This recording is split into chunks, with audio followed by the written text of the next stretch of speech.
各位投資朋友大家好，歡迎收聽3分鐘港股財經大事。呢個係一個由 AI 自動生成嘅每日盤後分析。而家係2025年12月2號，香港時間下晝5點。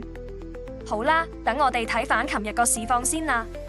A 股市場今個月真係有個好開始喎，12月1號三大指數齊齊升咗上去，算係個開門紅啦。咁我哋港股呢邊，尤其係嗰啲高息股板塊，就更加要留神啦。有數據顯示，每年12月到出年1月中呢段時間，港股通高息股指數嘅表現係特別標青㗎，歷史上嘅上升機會率高過90%，平均回報有4.6%咁多，所以好多資金都開始盯實呢個季節性機會㗎。咁點解個市會暖反啲呢？主要係有幾個好消息撐住嘅。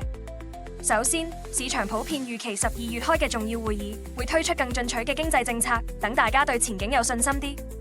另外，好似保險資金呢類中長線資金，依家有政策推動佢哋入市，加上就快踏入保險業開門紅嘅季度，保費收入多咗，自然有機會帶多啲錢落嚟個股市度啦。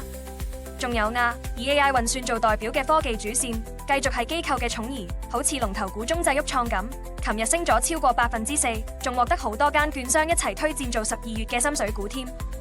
講到板塊呢，電子行業係最受追捧啦，好似半導體、光模塊呢啲，有成21隻股入選券商嘅12月金股名單。電力設備行業都唔弱，有17隻。其他好似汽車、醫藥、化工、電腦同有色金屬呢啲板塊，都係比較活躍嘅。不過有幾隻個股真係好搶眼㗎，好似上海港灣咁，上個月股價飆升超過60%，藍色光標就升咗近46%，表現好突出。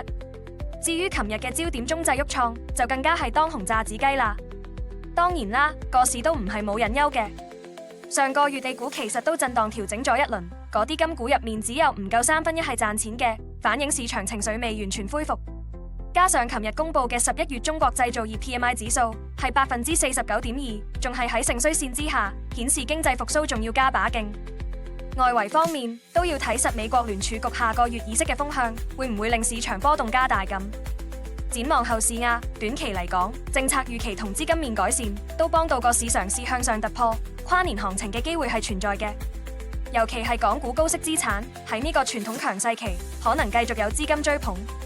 不過大家都要記住，基本面數據仲有改善空間，同埋外圍變數都多，所以操作上唔好太進取，要穩陣啲啊！本節目內容由人工智能技術全自動生成，只係提供資訊同埋教育用途，唔構成任何專業財務、投資或法律建議。